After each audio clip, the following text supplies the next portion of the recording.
পাবলৈও নাই, হেৰুৱাবলৈও নাই। সকলোকে দিয়ে আছে, গান দি আছে, চিনেমা দি আছে, কবিতা দি আছে, সহায় কৰি আছে মানুহক। কেতিয়াবা অনুভৱ হয়নে মই এই বস্তুটো মই পোৱা নাই, বা এইটো মই দিবলৈ বাকী আছে এতিয়াও অসমৰ ৰাইজক বা বেলেগক কাৰোবাক? দিবলৈ বহুত বাকী আছে, আৰু কি পালোঁ মই সেইটো চিন্তা নকৰোঁ কিন্তু লাইফত কেতিয়াও।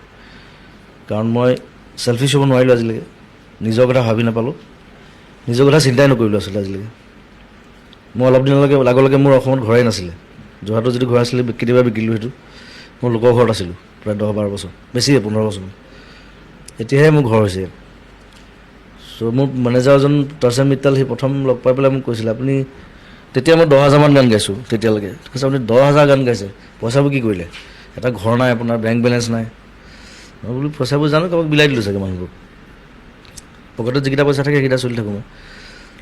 চ' মই তেনেকুৱাই আৰু মই অলপ উদাসীন এইবিলাক কথাত, এইবিলাক চিন্তা কৰি